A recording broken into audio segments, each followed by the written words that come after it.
বিভিন্ন দেশের ওপর চড়া শুল্ক আরোপের ফলে আগামী মাস থেকে যুক্তরাষ্ট্রের শুল্ক রাজস্ব ব্যাপকভাবে বাড়বে বলে আশাবাদী মার্কিন প্রেসিডেন্ট ডোনাল্ড ট্রাম্প। চুক্তি না হলে এবার সত্যি এই শুল্ক কার্যকর করা হবে বলে সতর্ক করেছেন হোয়াইট হাউসের অর্থনীতি বিষয়ক উপদেষ্টা। এদিকে শুল্ক এড়াতে যুক্তরাষ্ট্রের সাথে শেষ পর্যন্ত চুক্তির চেষ্টা চালিয়ে যাবে বলে জানিয়েছে ইউরোপীয় ইউনিয়ন। সৃষ্টি ঘটকের রিপোর্ট। ইউরোপীয় ইউনিয়নের ওপর ৩০% শুল্ক আরোপের ঘোষণা আসার পর থেকেই নিজেদের অর্থনীতি নিয়ে উদ্বিগ্ন ইউরোপের বিভিন্ন দেশের বাসিন্দারা। অনেকে বলছেন এই সিদ্ধান্ত কার্যকর হলে বিশ্ব বাণিজ্যে দেখা দেবে বড় ধরনের বিপর্যয়। আমি মনে করি তিনি নিজের দেশের জন্যই ধ্বংস ডেকে আনছেন। তিনি একজন বোকা এবং পথভ্রষ্ট মানুষ। এর আগে কোনো মার্কিন প্রেসিডেন্ট ট্রাম্পের মতো খারাপ ছিল না। তিনি শুল্ক নিয়ে আন্তর্জাতিক পর্যায়ে খেলায় মেতেছেন। আমার মনে হচ্ছে তিনি মূর্খের মতো নিজে নিজে সব সিদ্ধান্ত নিচ্ছেন, যার প্রভাব শুধু ইউরোপে নয়, পুরো বিশ্বেই পড়ছে। এরই মধ্যে ট্রাম্পের আরোপ করা শুল্ক এড়াতে ১ আগস্টের আগ পর্যন্ত যুক্তরাষ্ট্রের সঙ্গে একটি চুক্তিতে পৌঁছাতে ইউরোপীয় জোট কাজ করে যাবে বলে জানিয়েছেন ইউরোপীয় কমিশনের president Ursula von der Leyen. নিজের স্বার্থ সুরক্ষায় সব ধরনের প্রয়োজনীয় পদক্ষেপ নিতে ইউরোপীয় ইউনিয়ন প্রস্তুত আছে বলেও জানিয়েছেন তিনি। একই সুরে কথা বলেছেন জার্মান চ্যান্সেলর ফ্রেডরিক মার্জ। তিনি বলেন, আগামী সপ্তাহগুলোতে শুল্ক নিয়ে মার্কিন প্রশাসনের সঙ্গে একটি চুক্তিতে পৌঁছানোর চেষ্টা করবে তার দেশ। একই দিন ইউরোপীয় পণ্যের উপর ট্রাম্পের শুল্ক আরোপকে মুখে কষাঘাত বলে মন্তব্য করেছেন ইউরোপীয় পার্লামেন্টের ন্যাশনাল ট্রেড কমিটির প্রধান বিয়ার্ন লাঙ্গে। এ বিষয়ে তিনি পাল্টা পদক্ষেপ নেওয়ারও আহ্বান জানিয়েছেন।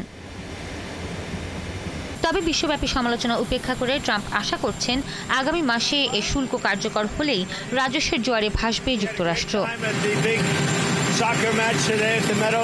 যেসব দেশ আমাদের সঙ্গে কোনো সমঝোতার রাস্তা রাখেনি তাদের উপরই শুল্ক আরোপ করা হয়েছে, কিন্তু আমরা সব সময় আলোচনার জন্য প্রস্তুত। বিভিন্ন দেশ থেকে আমাদের সঙ্গে যোগাযোগ করা হচ্ছে এবং অনেকেই একটি চুক্তিতে পৌঁছানোর চেষ্টা করছেন। তারা আমাদের দেশে এসে ব্যবসা করে যাবেন, কিন্তু আমরা তাদের দেশে ব্যবসা করতে পারবো না, এমন নীতি আর চলবে না। এদিকে যুক্তরাষ্ট্রের সঙ্গে চুক্তি না হলে মেক্সিকো, ইউরোপীয় ইউনিয়ন সহ অন্যান্য দেশের ওপর যে শুল্ক আরোপের ঘোষণা দিয়েছেন ট্রাম্প, আগামী মাসে সত্যিই তা কার্যকর হবে বলে সতর্ক করেছেন হোয়াইট হাউসের অর্থনীতি বিষয়ক উপদেষ্টা কেভিন হ্যাসেট। সৃষ্টি ঘটক, ৭১। যুক্তরাষ্ট্র কেন্টাকির লেক্সিংটনে বন্দুক হামলায় ২ নারী নিহত হয়েছে।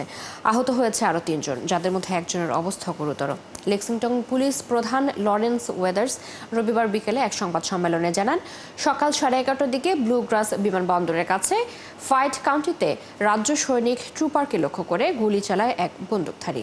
পরে হামলাকারী একটি গাড়ি ছিনতাই করে রিচমন্ড রোড ব্যাপটিস্ট চার্চে পালিয়ে যায়। সেখানে গির্জার মাঠে লোকজনের উপর গুলি চালায় সে। এ ঘটনায় 2 নারী নিহত হয়, আহত হয় আরও 2 জন। এর মধ্যে একজনের অবস্থা গুরুতর। পরে পুলিশ ছিনতাই করা গাড়ির অবস্থান ট্র্যাক করে হামলাকারীকে গুলি করে হত্যা করে।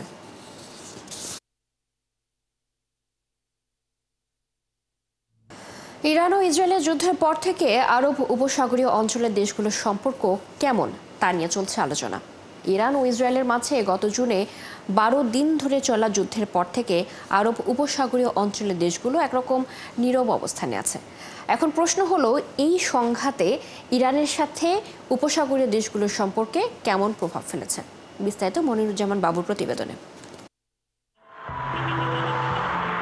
প্রায় 2 সপ্তাহ ধরে চলা ইরান ইসরায়েল যুদ্ধের শেষ পর্যায়ে কাতারের মাটিতে যুক্তরাষ্ট্রের আল উদাইদ বিমান ঘাঁটিতে হামলা চালায় ইরান।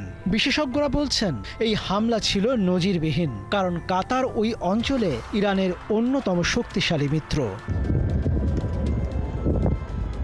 আরব উপসাগরীয় দেশগুলো আল উদাইদ বিমান ঘাঁটির উপরে হামলার ঘটনায় তাৎক্ষণিক নিন্দাও জানিয়েছিল।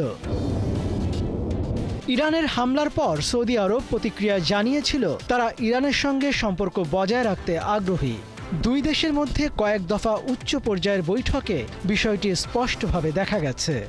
বিশেষ করে গত 8 জুলাই জেদ্দায় Saudi crown prince Mohammed bin Salman এবং ইরানের পররাষ্ট্রমন্ত্রী আব্বাস আরাকচির সাক্ষাৎ হয়। যদিও 2023 সালের মার্চে চীনের মধ্যস্থতায় সৌদি আরব ও ইরানের মধ্যে হওয়া চুক্তি বিশ্বজুড়ে আলোচনায় আসে।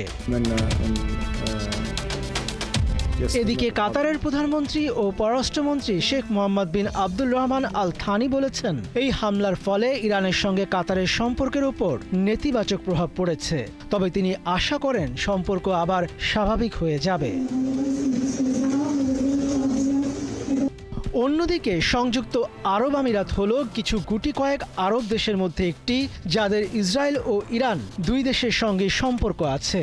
বিশ্লেষকদের মতে এই কারণে তাদের জন্য কোনো এক পক্ষ বেছে নেওয়া কঠিন হয়ে পড়েছে এবং তারা সবার আগে শান্তি এই পররাষ্ট্রনীতি অনুসরণ করতে বাধ্য হয়েছে। সরকারি পর্যায়ে ইরানের উপর ইসরায়েলের হামলা এবং সার্বভৌমত্ব লঙ্ঘনের তীব্র নিন্দা জানিয়েছিল সংযুক্ত আরব আমিরাত। মধ্যপ্রাচ্যে যেসব দেশে যুক্তরাষ্ট্রের ঘাঁটি আছে, কুয়েত এর মধ্যে অন্যতম। এই কারণে ইরান ও ইসরায়েলের মধ্যে সংঘাত নিয়ে তারা উদ্বিগ্ন ছিল। কুয়েতে মার্কিন সামরিক বাহিনীর বেশ কয়েকটি সামরিক ঘাঁটি রয়েছে। তবে অন্যান্য দেশের মতো কুয়েতও ইরানের উপর ইসরায়েলের হামলার তীব্র নিন্দা করেছে। চূড়ান্ত টানাপোড়েনের মধ্য দিয়ে যাচ্ছে মার্কিন প্রেসিডেন্ট ডোনাল্ড ট্রাম্পের সাথে রুশ প্রেসিডেন্ট ভ্লাদিমির পুতিনের সম্পর্ক। দীর্ঘদিন পুতিনের প্রশংসা করলেও ট্রাম্প এখন তাকে দায়ী করছেন ইউক্রেন যুদ্ধ দীর্ঘায়িত করার জন্য। এদিকে গত সপ্তাহে যুক্তরাষ্ট্র ইউক্রেনে অস্ত্র সরবরাহ বন্ধ করে দিলেও রবিবার থেকে আবারও সামরিক সহায়তা শুরু করেছে তারা। বিস্তারিত শারমিন স্বপ্নার প্রতিবেদনে।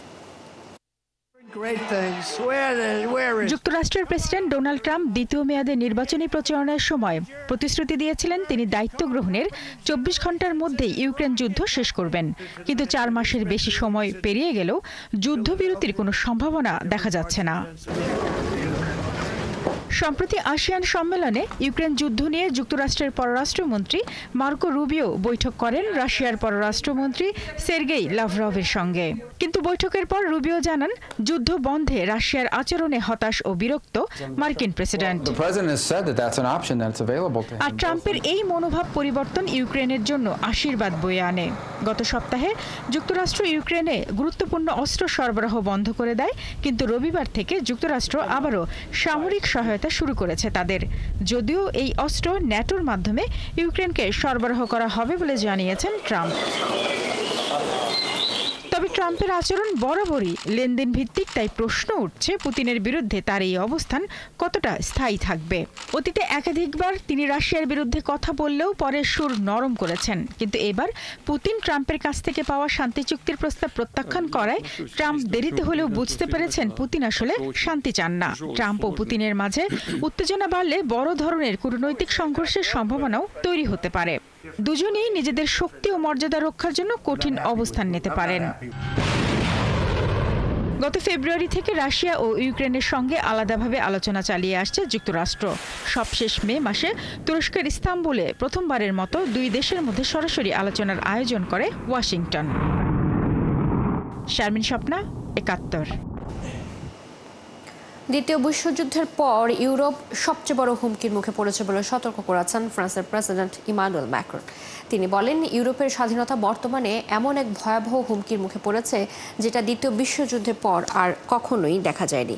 প্যারিসে ফরাসি সশস্ত্র বাহিনীর উদ্দেশ্যে দেয়া এক ভাষণে ম্যাক্রো একথা বলেন। এ সময় তিনি বলেন, আমরা এক গুরুত্বপূর্ণ সন্ধিক্ষণে অবস্থান করছি যেখানে বৈশ্বিক রাজনীতি অত্যন্ত জটিল ও অনিশ্চিত হয়ে উঠেছে। ফ্রান্স আগামী বছর থেকে প্রতিরক্ষা খাতে ব্যয় 3.5 বিলিয়ন ইউরো বাড়াবে। এছাড়া 2027 সালের মধ্যে আরও 3 বিলিয়ন ইউরো বাড়ানো হবে বলেও জানান তিনি। যুক্তরাজ্যের দক্ষিণ পশ্চিম ইংল্যান্ডের এসেক্সের সাউথএন্ড বিমানবন্দরে উড্ডয়নের পরই বিধ্বস্ত হয়েছে একটি বিচক্রাফট B200 উড়োজাহাজ। বিমানবন্দর সূত্রে জানা যায়, রবিবার স্থানীয় সময় বিকেল 4টার দিকে সাউথএন্ড বিমানবন্দর থেকে নেদারল্যান্ডসের উদ্দেশ্যে রওনা হয়েছিল বিমানটি, কিন্তু ওড়ার পর মুহূর্তেই তা বিধ্বস্ত হয়। এদিকে এসেক্স পুলিশ এক বিবৃতিতে জানায়, এটি এক প্রকার ছোট উড়োজাহাজ। তবে দুর্ঘটনার সময় উড়োজাহাজটিতে কতজন যাত্রী ছিল কিংবা আদৌ ছিল কিনা সে সম্পর্কে কোনো তথ্য দেয়নি তারা। এছাড়া কী কারণে এই দুর্ঘটনা ঘটেছে সেই বিষয়েও জানা যায়নি। দুর্ঘটনার পর বিমানবন্দর অনির্দিষ্টকালের জন্য বন্ধ ঘোষণা করেছে কর্তৃপক্ষ।